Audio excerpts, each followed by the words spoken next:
Hey everybody, and welcome to another episode of the Yak Tribe Kayak Show. Hashtag YTKS. And so this is my wife, Shannon. Hi everyone. I'm your host, Heath. And so this is the first time that I've ever had Shannon on the show. This is going to be about episode 9 or 10, depending how it falls in the on the marketing calendar. But I'm so glad to have her here with me. She just got done doing a podcast with Rylan, that's our oldest son, regarding homeschooling. And we started another show called Raising Entrepreneurs, where we are letting our sons really develop their craft, and they've seemed to take an interest in what we're doing as parents and what we're doing just in life with our work and everything like that. And so we let them start that podcast and that show just to learn. Yeah. And so Shannon was on that earlier. You can find that on Facebook, Instagram, and YouTube. And so the format of this show is going to be a little bit different, obviously, because I have my wife with me. So you'll be able to hear some of her input regarding kayak fishing and some of these questions that you guys have asked. And so I'm asking you guys, you'll see on my Facebook page sometimes, I will put out a status saying, hey, we're going to do a show. We're about to film. Go ahead and drop some questions in the comments below. And so we have a few questions here from Yak Tribe members regarding, they want you to answer some of these questions, and they want us to talk about some of these things. So glad to have you on the show. Yeah, I'm excited. All right, guys. So we are going to, go ahead. No, it's your show. Go ahead. No, it's not my show.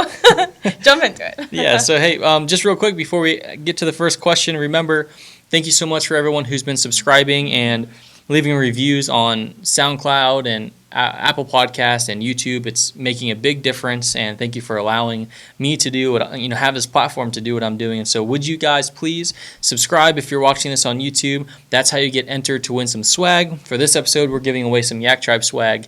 And you guys have watched already. We just gave away a kayak from Crescent, which was pretty awesome. Yeah, that was really cool.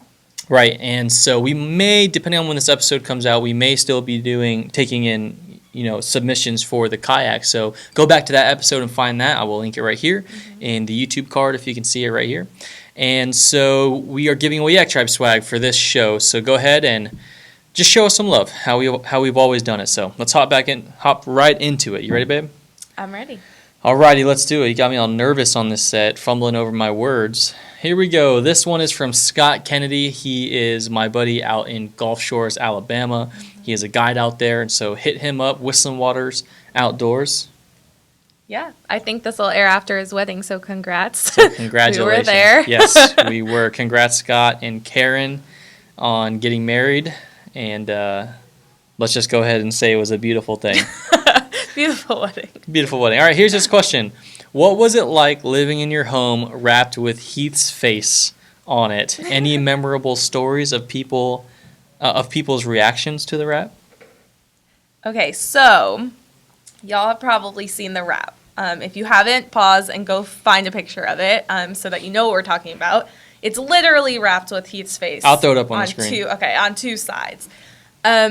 It was funny when we were designing it. I think I laughed like the first time that you had it up with a picture of you on it, because I was like, wait, this is what we're doing?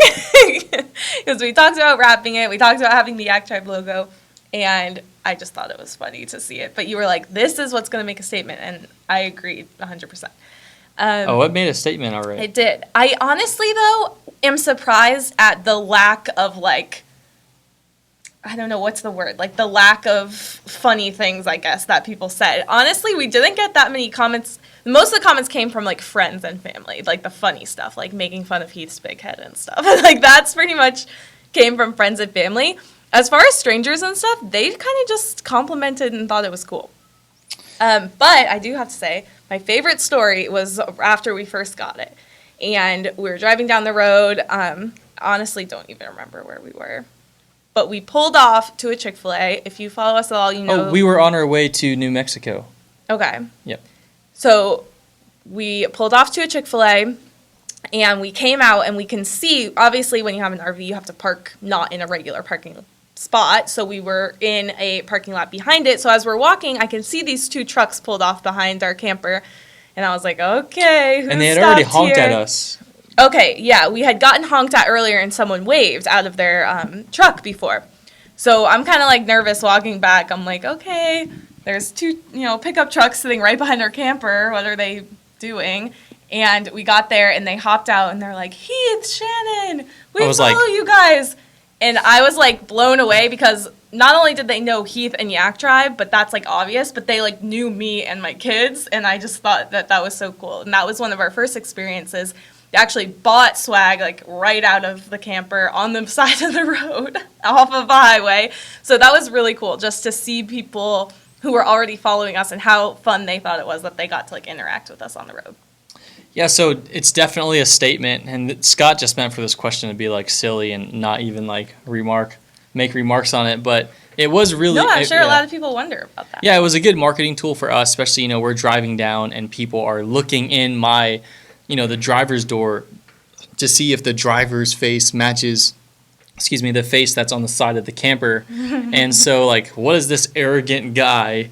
How cocky is this guy to put pictures of his face on the side of his camper? But honestly, for me, it was really just a marketing move. And so we knew that there was a lot of people around the U.S. that were interacting with us and what Yak Tribe was doing.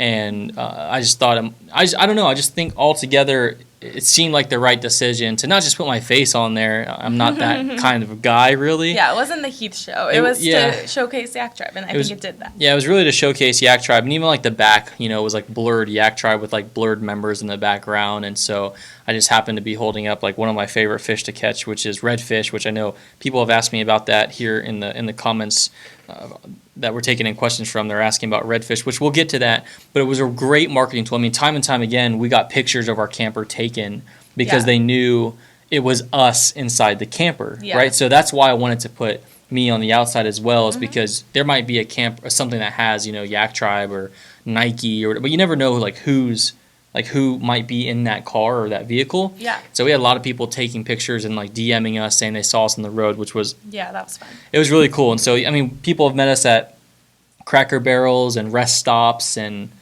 Chick-fil-A's and just randomly all around. And it's pretty cool to see like an RV, like Yak Tribe's here, like rolling through. And so it turned out to be a really, really good marketing tool. Yeah. And, obviously we made a partnership with Lucky Tackle Box back when, they were a company that I supported, which I just want to put this out there and say I do not have any ties and support anything to do with Lucky Tackle Box right now. You guys know we did an episode with Rick Patry from Monster Bass. And so when he left, I left as well. And LTB just went downhill from there. I mean, we have outstanding, invoices that are due with, and I'm putting this out there, like maybe somebody will watch it and send it to LTB, but they totally didn't do their people right, their members and their workers, their employees. And so I just want to let everybody know, like, I have nothing to do with LTB right now. So I'll be working on getting that wrap taken off, actually, the Lucky Tackle Box portion of that wrap. And so it was a good marketing move. That company reimbursed, and we can talk about this now, but LTB reimbursed our gas, and so like we were a moving billboard. So I wouldn't normally just like wrap an RV. I don't have that kind of money to just lay down $10,000-$12,000 to wrap something. Yeah, that's something that people always ask. I still get comments on Instagram being like, "Wow, you must be so rich you could throw away $10,000." Yeah, it was a marketing move, and so we worked out that deal with LTB where we would share the marketing space on the camper. So they paid for it, and then we shared that marketing space, that surface space. Obviously, some of it's LTB, some of it's Yak Tribe, and then they reimbursed our gas when the camper was actually hooked up to the truck and we were driving to the next destination. They counted us as a billboard, as a marketing. Instead of putting money on a Facebook campaign for X amount of dollars it would have cost, we just worked as a moving billboard for them. Yeah, and it worked great for us. It honestly allowed us to go more places. As you guys know, gas is expensive. Pulling a camper, that gas goes way quicker. That's very expensive. It was very helpful for us. All right, so this next one's from Jason. That's at slinging_lead_TX, which is Texas. And he says, my questions are about redfish. How many states have you caught redfish in? Would you say the technique/styles to fishing for them change drastically between state to state, or does it stay pretty, or is it, I think he's trying to say, is it typically the same? If you can recall any differences, what stood out to you? I'm in Corpus Christ Texas. I'm a native, so it's been a goal of mine to eventually venture out and fish for them in different states on the kayak. All right, so this is one I definitely want to touch on, and so here's how I roll. Like, I love tackle and I love fishing stuff. Like Shannan will tell you my garage is filled with it. So I never throw away tackle, even if it's been used, even if it's beat up. Like, I don't know, I just like saving it. Like, maybe one day I'll hang it up on the wall, or who knows, I don't know, make a cool frame. That's a theory, yes. It's a theory, I guess. And so when we first set out, right, living on the road in the RV for those years, I did more fishing around the U.S. than I ever did. I was mostly always fishing in Florida, so I never traveled when I was younger. And so anytime I got to a new state, I was like, man, let me like get the local stuff and like get the stuff that's working. And like I would get all this tackle, and I brought all this tackle with me. And my first experience, we went to the first state we went to was, sorry, I got a burp, Alabama, right? Yep. Gulf Shores. Yep. So Scott Kennedy, the guy who asked the first question, was there. And so Scott, being the southern hospitality guy that he is, we met up on the water, and I met him in person for the first time. He comes paddling over, and I was hooked up to a fish when he came over. I was hooked up to a redfish. Just want to throw that in there, just so Scott's maybe listening to this. I was already hooked up to a redfish, Scott. And so Scott comes over. He's like, "Hey man, I know you're new to the area, and just want to give you a box of tackle so that you can catch some fish on some tackle that works around here." Mm-hmm. And I was like, "That's my Scott impression." Good one. And I was like, "Bro, I'm already on the fish right now." And no, I wasn't rude like that. I was like, "Oh man, that's so nice. That's so nice. Thank you so much." It's the first time I ever met Scott. I was like, "Of course." And so I open up the tackle box, and I'm sitting here looking like, I have this tackle already. Like, this tackle is already in my tackle box. And, like, he had a different, like, fancier colors, and he had some pink and some different things. I don't know if he gave me, like, the best stuff or just the stuff he didn't want anymore. And he was just being super nice. Yeah, I wonder. Yeah, I don't know. But he had a lot of the tackle I already had. And then when I went to Texas, like, I had this tackle already. And then when I went to Louisiana, I kind of had some of the same tackle. And so what would vary a little bit is color. And so I guess this is a long-winded way to say, like, pretty much redfish eat anything. You know what I'm saying? Like, they really do eat anything. They're pickier, especially like in Florida in the gin clear water. They're pretty picky. But based on my experience from Florida to Texas to, I caught redfish in North Carolina. I've caught redfish in Texas, Alabama, Louisiana, Northern Florida, Pensacola. All these areas, they've really eaten everything I've thrown at them. And it varies from, and you know how to fish, so if you should be throwing a top water or soft plastic on the bottom or something like that. But for the most part, the technique and the style is pretty much the same. And I know Mike wants to get into this later and ask about my favorite style of fishing, so I'll kind of rope this one in here so we can move on. Michael Malone says, "What is your favorite style to fish for redfish, sight casting, cork, jig? And what's your go-to bait? The bait you have most confidence in knowing it will catch, and why?" Okay, and so I like to lump this in with Jason's question, and Shannon's just trying to sit here and look pretty as I talk about fishing. So my favorite type of fishing, especially for redfish style of fishing, is sight casting. Like, there's no better way, in my opinion, to stand up on your kayak, pull around, hunt, see a fish, throw something at that fish, and watch that fish annihilate your bait. And so my favorite style of fishing for redfish is sight fishing, and the lure that I have the most confidence doing that in is a Bugs jig. And so Heath owns the company, has the same name as me. His name is Heath. He owns Bugs jigs, and I've been using them for pretty much since they came out, for the most part. Max from Pack and Paddle, remember, he jumped up on the roof of his car one day. I was like, "Hey man, I'm going to this spot out in Louisiana," and I saw him at Pack, and he's like, "Man, the water's so clear right now. You need to be using this Bugs jig to sight cast." And he literally steps on the hood of his Jeep or car, jumps onto his roof racks into his Hobie, and pulls out a Bugs jig. He gives me two. He gives me the blue crab, the blue and green, and he gives me an orange and white one. And he says, "These will kill." I was like, I don't know, this guy slays fish, but I definitely trust this guy, but I still don't really know about a Bugs jig. Like, this looks like something you fly fish with that has a weight on it. And I brought it out there on the mothership and killed it.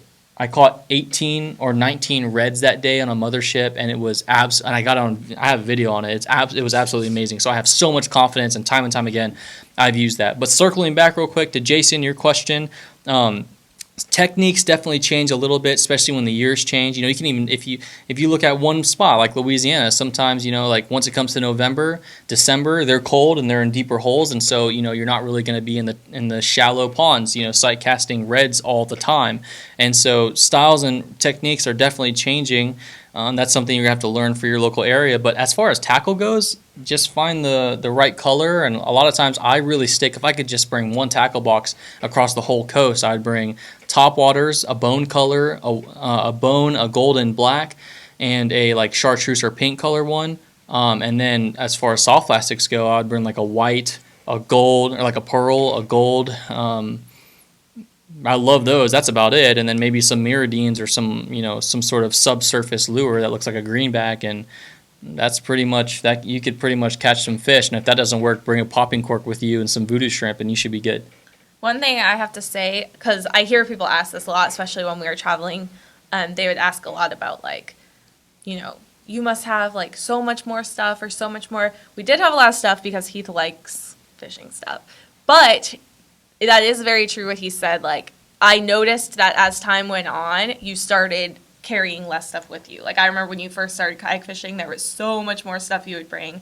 And then as you got more into it, it was like less and less. And I think you just learn that more things work universally than I think you might think at the beginning. Yeah, and that's definitely just talking about like saltwater fishing. I don't even understand how like some of these freshwater guys, these bass guys, they carry so much. Like, you need a different thing for like, I don't know, on top of lily pads and like punching, and then like I don't even know half the terminology, but they have a ton of gear. And so I'm just strictly talking Gulf Coast. And redfish, he asked. Yeah, redfish. Yeah. And so my tackle box, I can go to Pack now and have one tackle box and have everything I need in it. Loaded with bugs, jigs, top water. That's like it. Oh, and then a popping cork and voodoo shrimp if it's that kind of day. All right, let's move on. Chris Santoro, he says, who wears the pants? And so I'll let you answer that. So what is that like supposed to mean though? Like, who makes the decision? Who wears the pants? I don't know. Who wears? I don't know that. I mean, here's the thing. You all know Heath. You all know his personality. He's a leader in many aspects of his life. He's definitely the leader when it comes to our family. But at the same time, as far as like making decisions, I feel like we're really good at figuring out what works best for both of us and for our family as a whole. So, misconception that you like dragged me and the kids along with you everywhere just to fish and stuff is completely untrue, because I know people have thought that, especially when we first started. But so I don't know if that answers. So tell us how that started anyway. Tell them how we got started into like living on the road and really taking Yak Tribe on the road. Well, Heath started Yak Tribe that in 2015. We were on like a family vacation. He had the idea. Wait, pause. For a We are going to cover this. Our next episode, we're going to talk about this entire story. Okay, so I'll pause the story. Yeah, pause the story. Wait for the next episode for that. But tell them about like how it went down as far as getting the RV and. Okay, so basically Heath had been researching people who like lived in RVs and lived in vans, and he would like sit up watching YouTube videos every night of people making their van and their RV awesome and stuff. And I was like, wow, that's really cool. He'd like show me stuff, and I was like, yeah, that's awesome. Really nice stuff. And I like loved our little apartment in downtown where I could walk to Starbucks, and I was like, I think I'm good. And he started talking about it, what we could do if we were on the road, and like we wish that we could travel more, but we're bogged down with this rent and like the things that we're doing here and all of this stuff. And he just kind of kept putting it out there like a little bit at a time. And we started watching more people on YouTube, and I started seeing families doing it with kids, and I started thinking like, why not? Like, if we can do it, why not? So I was nervous. I was for sure nervous, but I just kind of said like, let's try it. And I honestly didn't think we would get past the logistics, because sometimes there's a lot. Like, you have to figure out how you're going to make money. We had to figure out how we were going to buy a truck and an RV. Yeah, and we didn't like save money transitioning from living in Lakewood Ranch, Sarasota, like downtown Lakewood Ranch, to moving to an RV. It wasn't like money moves where we were like, oh, we're just gonna bank so much money. Yeah, and a lot of people, if like they buy outright an old RV or something, like they might save a lot of money on like a mortgage or a rent.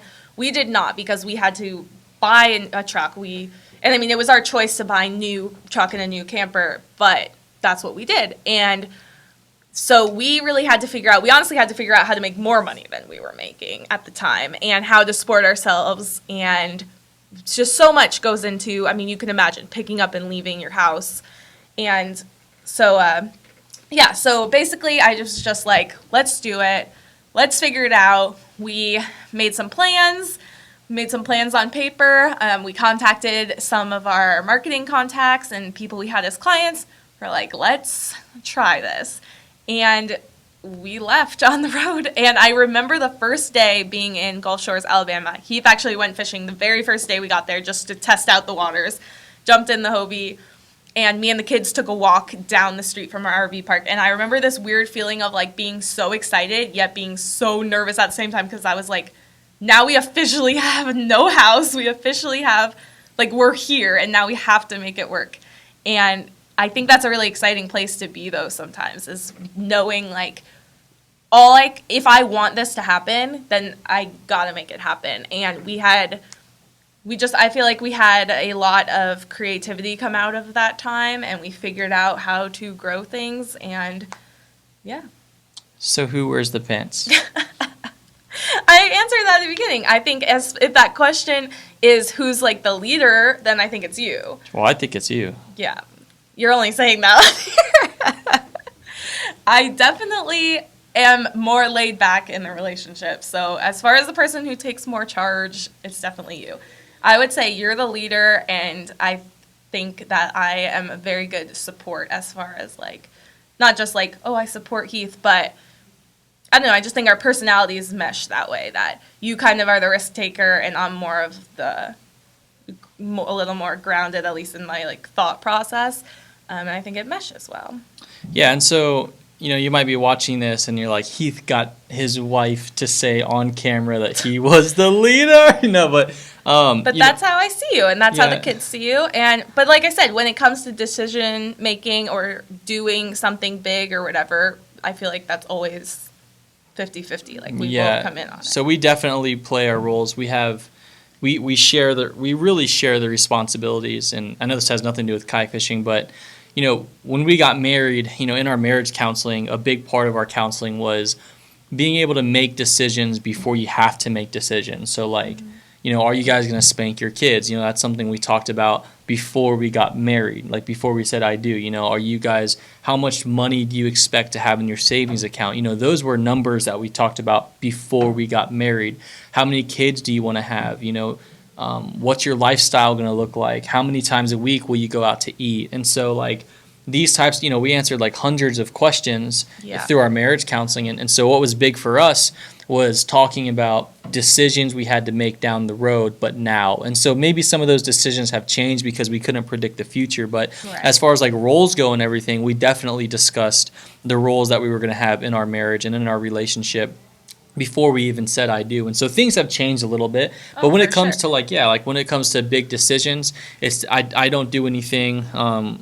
Like the reason why we didn't live in a sailboat before, it was because like I was down to do that, but you were definitely not down to do that. You know what I mean? And so like the funny part of the RV story was that I was researching building, the RV thing, and I was making Amazon shopping lists before we had an RV, before I knew she wanted to live in an RV. Like I was just like getting it ready, you know what I mean? And I was just daydreaming and like thinking about like everything, as I was researching. I was like, oh, so you need like a leveling kit. Let me just add that to like my wish list so I don't forget, if it were to ever happen. And then she came into the bedroom one night and she was like, hey, would you still want to live in an RV? Right? Which just goes to show that like I don't do anything unless she's on board, and she doesn't do anything really. I'm talking about big life decisions, things like that, unless I'm on board. And so we really split it down the middle. And if we can't agree, like if we just cannot agree, it usually just doesn't happen. Right. And that's happened a lot too. We've had some pretty crazy dreams, either you or me, that have never happened because we just couldn't get on board. And I think like if you go ahead and force the issue and like make it happen, you're going to deal with the consequences of forcing it. It's like marriage counseling now. We're on like talking about this. But like I'll just say this, like if I wanted to live in an RV and she did it, and I went ahead and sold my Jeep, got the truck, got the RV, said we're moving into it, do that whole thing, like my life would be miserable trying to deal with the backlash, Right. No, and I agree, because so many people would be like, I wish I could get my wife to do that. But, like, you have to know what works for your family. And our personalities, like I said, when the thing that Heath is really good at is finding something he wants to do, but you're not just like a dreamer. Like, so many people don't want to dream about something, but you make like action plans for everything. And like that, making an Amazon list, like he had researched every part of an RV, even though we had never stepped foot in one before. So by the time we got it, I felt super secure and comfortable being there with my kids, because I knew like he's been doing months of research. So we play our personalities. Like, you dive into things, but you learn, and you like do you want to know every part of it? And then for me, I can easily support that when I know it's something that is comfortable for our family. Yeah, and I'll end with this. Our marriage is biblically based, and so we're Christians, and so our marriage, we have it stacked as far as what our beliefs are. We pretty much we play that out in our actual marriage. And so the Bible talks about the role of a man, the role of a wife, what that looks like. A wife be submissive to her husband, and a husband love the wife like Christ loves the church. And so I think a lot of times, I know we're getting to like the Bible. This has nothing to do with kayak fishing, but you guys are asking, and so we're answering, right? But like a lot of people take that. Even when I was first married, like right before I was first married, wives submit to your husband, and I would just use that as a way to like win in a fight when she wasn't doing what it is I wanted, right? But like I wouldn't be in that position of trying to get her to do exactly what I want, how I want it, and come down on her like that if I was loving her like Christ loves the church. Right. It's a two-sided coin. It's two sides of the coin. It's not like wives submit to your husband and do everything he says because he's the leader, right? It's like you won't be feeling that way if I'm actually living it out. Like, if Christ loves the church, that's how I should love my wife. It's just going to happen naturally in a way that it should. And so our marriage is biblically based. And last thing I'll say on that is that our pastor actually said this last week, and I think it kind of hit it perfectly, is that when a husband is that concerned about his wife and his family and wanting to do the best for them, not just for himself, and when you've learned, like we've been married for 7 years now, have 3 kids, when you learn that, like when I learned early on, but as I know now, that your heart is always to put your family first, and that's me and the kids, then it's easy for me to hear you out on decisions and be like, I know that's coming from a place that is the best for all of us. So we can talk things out, but I know where your intentions are. Right. And so I hope that answers the question. Chris tried to be funny, and he was like, who wears the pants? And then we got super now we're like marriage counseling everybody, right? Yeah, but there's people out there that need it, right? People that aren't married yet or are engaged, and I don't know. Yeah, we know a lot of people that are. Yeah, Chris. People who are not married yet. Okay. Shout out to my man Derp, who is engaged to Brittany. I will say that. Congrats, man. Getting married next year. Congrats to Scott Kennedy, who is getting married this month or last month, depending on when you watch this.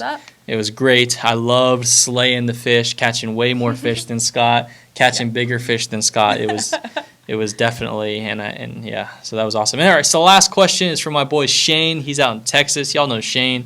He's my brother from another mother. He is half Filipino, half white, just like me. And so he asked this: are you ever worried about content of your kids being on social media? It's a good one. I get that we just did like Rylan just did a podcast today. Like he's online. Rylan and Landon just filmed a podcast. Like our entire lives. Everything's out there. We've got like YouTube videos in the hospital. So really, like every part of our lives you could kind of find somewhere. You want me to take this? All right. So I get asked this a lot because if you didn't know, I'm a mom blogger, and honestly, my business is pretty much me talking about my kids. Like that is my job. And so I have a lot of people that say, you know, like, I would be nervous or I would be scared. Here's how I think of it. Number one, we have made our livings online.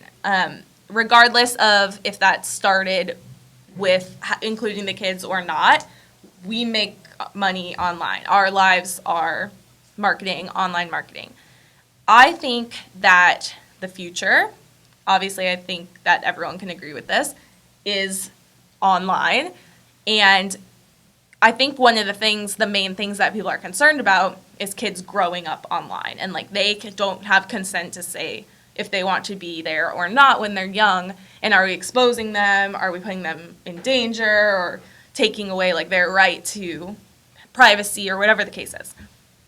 I want to say that I have looked up to a lot of other bloggers and content creators who have done a great job, who have older kids, and I have noticed this, and this is why I'm not afraid to teach my kids about social media and putting them on, because this is not going to go away. You know, in, how old are Rylan? 5. In 5, 6, 10 years, however long it is until, you know, he gets an online account of some kind or has his own phone or his own laptop, there's going to be the opportunity to be online. And I think it's very important to teach your kids the right way to use platforms. Yeah, and so, like, I was growing up with some friends, and so I did not grow up, like, when I was younger, not until I got into, like, middle school and I had computer classes in, like, 6th grade. I wasn't really around technology. And so, and I grew up with a computer in our house. Not everyone did. My dad somehow had a computer or whatever the case was. He used it and used floppy disks and everything like that. He had a web TV. Do y'all even know what that is? I don't think I know what that is. He had that. And so I would see my friends using their computers, and my dad never let me play video games. He never let me, and this might, like, go against my point, kind of, but I don't think I'm the normal case. But my dad never really let me use those things. And so he was, like, very extreme when it was like, you can use no electronics, right? And it was everything to, like, borrow my cousin's Game Boy for the weekend and, like, play Pokemon Red or something, Pokemon Blue or Gold, Silver. And so it was everything I could to, like, sneak that from my cousin Steph and, like, play for a little bit, right? And then and now I'm, like, living technology full time, right? But there's a lot of people out there that feel like this, like, they need to go back outside and play. Like my parents kicked me outside of the house and they made me drink from the water hose. And, like, my mom did that to me too. Like, she kicked me out of my house to go into another person's house to play with my friend, right?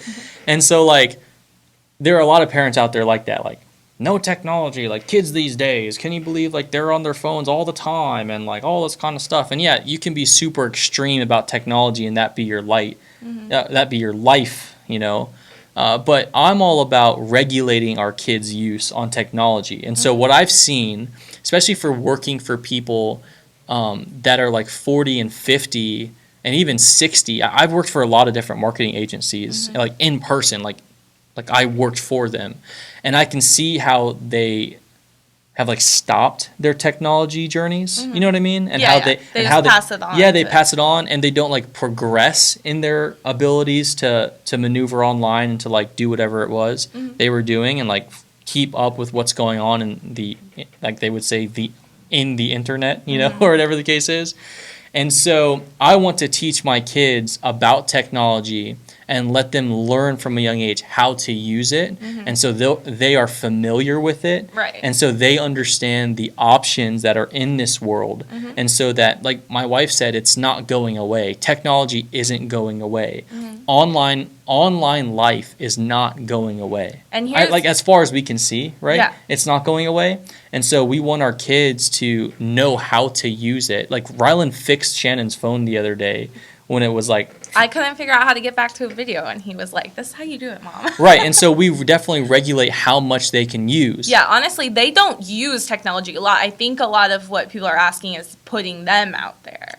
Right, no, I don't know, this segued into this just a little bit, like me going off on, like, a little bit of a tangent, but... Yeah, but I agree. We don't let them just, like, sit on it all Yeah, day. we That's don't. Not them. Yeah, but we're... So, like, to move off on that tangent, or, like, to move on that tangent just a little bit before we circle back to our kids actually, like, being on social media or on the internet, I just think it's important for our kids. Like, my dad didn't let me understand the technology that we had around because he was like, my kid don't need that. Yeah. And because I was raised just climbing coconut trees in the Philippines or whatever. You know what I mean? Yeah. And so I missed out a lot. And not to say that I was able to spring forward and make my entire life about making, money online somehow, building websites. But our kids, I want them to be able in 10, 15 years from now to progress with the advancements of technology so that they can be a part of that advancements or do whatever they choose to do. They could, from having a deep understanding from a young age of how it worked and how it was built and how it progressed, I think they'll excel more in whatever they're trying to do. Yeah. No, I agree 100%. I want our kids to, be able to maneuver, but be able to learn those skills because every job, if it doesn't already, is going to have that technical aspect one day. But, so circling back to their actual exposure, I think that we already, and they are young, so it's hard to explain to them now, but I know for a fact that when, Ryland's 13 years old, he's going to have seen us use social media, how we've used it, how we've built friendships, and how we've done things the smart way. And instead of just banning him from Instagram forever and being like, you can't ever go on it, he's not going to be, I'm speaking towards the future. I'm hoping that he is not going to be someone, kids who have to sneak that they have an account, or someone that, start to find their identity in this, because he grew up knowing that's just a part of what we do. That's a part of our jobs. That is a part of, entertainment, but that is not me, and we see so many kids right now struggling with online personas and, anxiety and depression and stuff, completely surrounded by like their Instagram account. Like, it's a major thing right now. Yeah. And being able to teach my kids that this is just an avenue that we use for marketing, that we use for fun sometimes, but teaching them how to use it in the right way. And one more point is, I know that people have asked before, are we scared about safety and things because we share where we are a lot? And I do have to say, we do share where we are at a lot. I actually don't ever share, if I'm like at a hotel or something without Heath, I don't ever share until afterwards. So I have made that a point. Even when I am working with a place, I'll tell them, like, I'm not going to do this live because I don't feel comfortable sharing that me and my kids are somewhere alone. But, some people wouldn't even share as a family where they were at. So yeah. I think that's just a call we've made. We've never had anything that, like, scared us or someone that showed up that, like, made us nervous. I think maybe if you did have that encounter, you would have to rethink if you want to share where you're at. Yeah. But for us, Yak Tribe is our business, and as we traveled, it was to meet people, so we needed to share where we were at. But like I said, I did have people, like one time I stayed in New Orleans by ourselves, just me and the kids, when Heath was at the trade show, and I did not share anything live that was there. I shared everything like the week later when Heath came back, just because I honestly did not, I didn't feel comfortable saying that I had two small kids in a New Orleans hotel room by myself. So what's wrong with New Orleans? I wouldn't do it anywhere. I've not shared in Orlando when we were there by ourselves. No, that was the only time you were away from me, though. In a hotel. In a hotel. Yeah. Like, I've stayed home and stuff, but people don't know that you're not there, too, or whatever the case is. But, yeah, that was the first time I was, like, in a big city or something completely without anyone else staying with me or something like that. Yep, definitely. And yeah, guys, and when it comes to, like, creepers... And, like, people creep... No, like, we don't know that. No, I know, but here's the thing, like, no, like, to be quite honest, we don't know that there aren't creepers out there that creep on our little kids and watch your Instagram and check out little kids and, like, look at their cute little faces and think whatever they think in, like, their perverse mind. Like, we have no idea, right?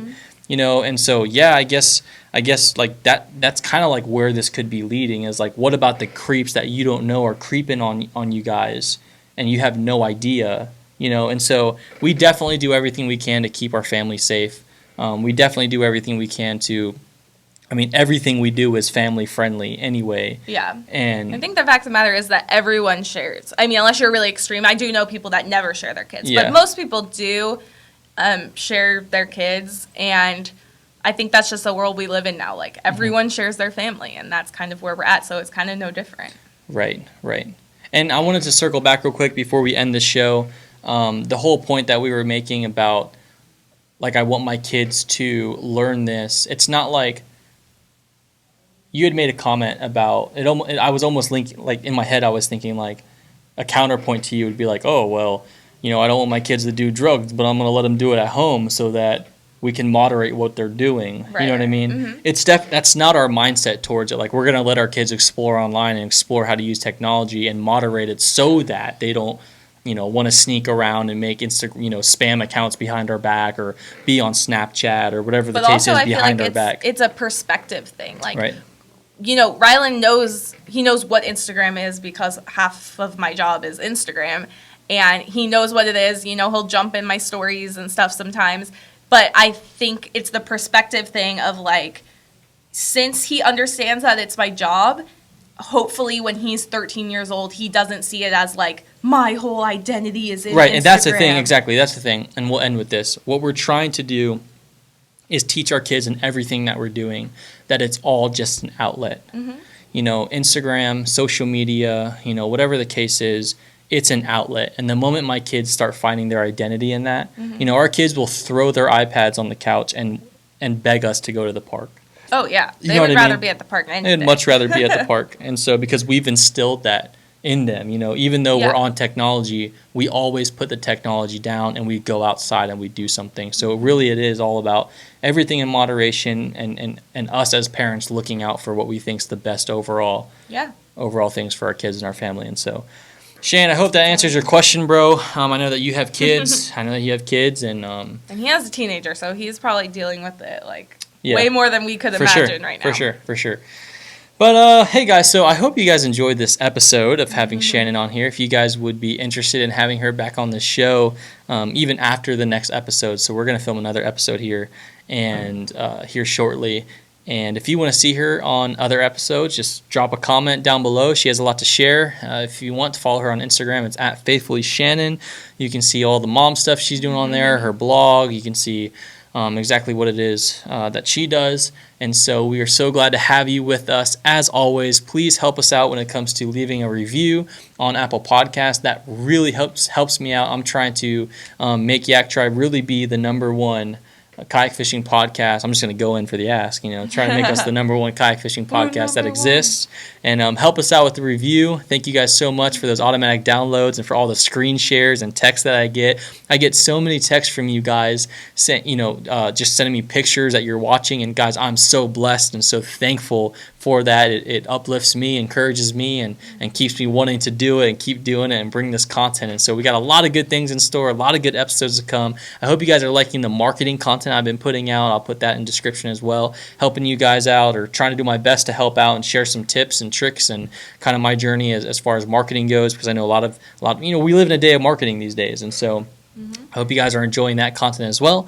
If you guys want to hear more from Shannan, please drop a comment below and let me know. I'll get her back on the show. And so this is the end of this episode. Thanks for being here, babe. Yeah, it was fun. Yeah, thanks for being with me. Any last words before I end it?